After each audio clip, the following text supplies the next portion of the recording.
Hello again, everybody. Red of Half Century collecting sports cards with another episode of my favorite 400 cards. These are the cards we featured the last time I did this, and we are in the top 200, which we cracked that time. And we're going to start out today with a card of a Hall of Fame speedy center fielder in a T207. They call these the Brownbacks. And it's a tobacco card. See the backs of them. One of the things I like about these tobacco cards is, like the T205s, they told a story about the player. And part of what they're telling on Max Carey's back is that he went to divinity school. What they don't say is he had to change his name from Maxwell Carnarius to Max Carey because he had to take college courses and played college baseball, but at the same time was playing some minor league baseball, which was not legal to keep your amateur status. So he had the assumed name, kept that name as he signed with the Pirates, quit divinity school, and became one of the best stolen base guys of all time. In fact, led the league 10 times, retired with 738 stolen bases, which was a nationally record until this man came along and broke his record. But he still is second all-time in steals of home with 33. The guy that is first, and that's a card we'll see featured at a much later time, but Ty Cobb, number one of all time, with 50 steals of home. Now, Max Carey finished his career with 56 WAR. He had a 361 on base percentage, over 2,600 hits to go with all those stolen bases. And then he became a manager, managed the Brooklyn Robins, and ended up managing many years in the All-American Girls Professional Baseball League, featured in that movie League of Their Own. He actually ended up the league's president for several years as well. So Max Carey. Next, we are going with a pair, and both of these guys make my list. And if you watched a lot of baseball in the 60s, 70s, maybe early 80s, you know what a broadcasting pair these two were. It's a 57 Tony Kubek from Topps on the left, and a 1952 Topps Joe Garagiola on the right. Now, I always loved to play baseball. I remember probably about since age 5, but the interest that I got watching and following baseball, I think a big reason was because of these two. Watching them pregame was always a lot of fun, and then watching them doing the broadcasts. They were colorful, they were entertaining, they had great baseball knowledge, just perfect things to get a kid interested in his love of baseball. And so much that, that was in an era when I was 8, 9 years old, and some of the games on the NBC Game of the Week included a lot of Oakland A games because they were so good. I remember watching the game, and then I'd go out to the playground, which is just a couple houses down from us, and bring my bat and ball and just throw it up and hit. And I'd be Campy Campaneris, I'd be Sal Bando, I'd be Joe Rudy, and especially I would be Reggie Jackson, and getting that pitch, and boy, he hits that ball a long way to right center field and out of the park, and then I'd trot around the bases, being Reggie Jackson. But a lot of that became because of listening to those two, so give a lot of thanks to them. They were just a lot of fun to listen to. As a player, Kubek was the better player. He was a Rookie of the Year and above average shortstop for many years. Garagiola ended up a backup catcher, basically. But interesting thing about Garagiola is he grew up on the same street as Yogi Berra. So two guys who ended up major league catchers, and you look at some old boyhood photos, and the two of them are together, like with a group of 8 or 10 kids. It's kind of cool. Yogi Berra and Joe Garagiola together. Now, one of the things that Garagiola brought was a lot of humor.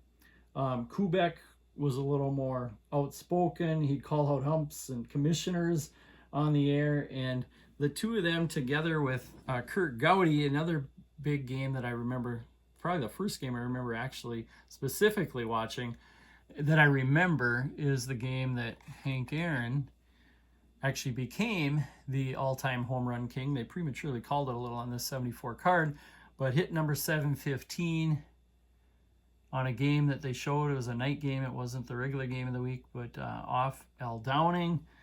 The ball ended up in the bullpen over the fence, caught by this man, Tom House. And if you remember, Tom House became a little bit famous as a pitching coach, having his pitchers, and especially Nolan Ryan, throw footballs, which has now become big again as Paul Skeens, who I don't have a card of, does the same thing, enough to the fact that kids on the team I coach have been bringing footballs to games and practices because they're copying what Paul Skeens does.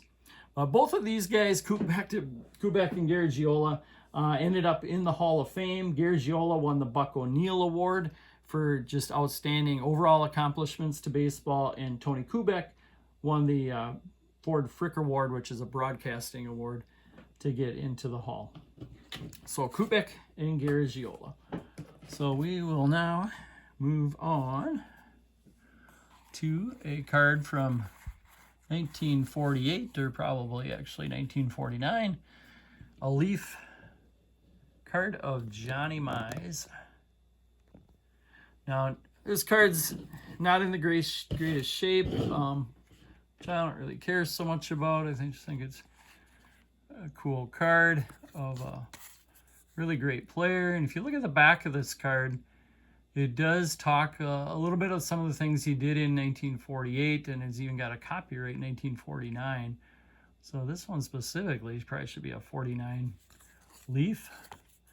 But I kind of like how the ones, some designate him as a 48-49 card.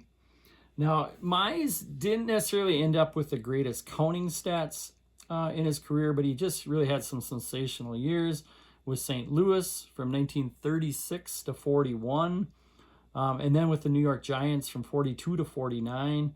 And that was including losing 3 years, 43, 44, and 45, to the military in World War II. With St. Louis, led the league in homers and RBIs twice, and then he did the same thing with the Giants, including this 1948 season that it actually talks about on the back, where he hit 40 home runs. And then the season prior, 47, which it also talks about, where he hit 51 homers and 138 RBIs. Mize never won an MVP, but he finished second twice with the Cardinals and third in that 1947 season with the Giants. In his career, this first baseman hit 312 with 359 home runs, over 2,000 hits, and he had an OPS of 959, very high, 70.6 WAR in his career.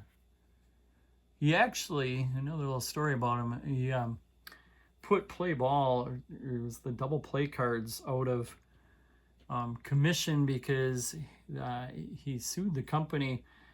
He was on cards with Slaughter in 1941 and a couple other guys that he ended up with. But apparently they used his likeness without his permission. He sued the company. The company won, but all the money and legal fees and everything put them out of business, and they no longer made cards. All right, last two. Another twosome that we're going to throw out together. And growing up in Minnesota, these are guys that I love to watch, and we've got a Alan Page and a Carl Eller here. The Eller that's a 72 high number, which is a little rare to find. Now these two, along with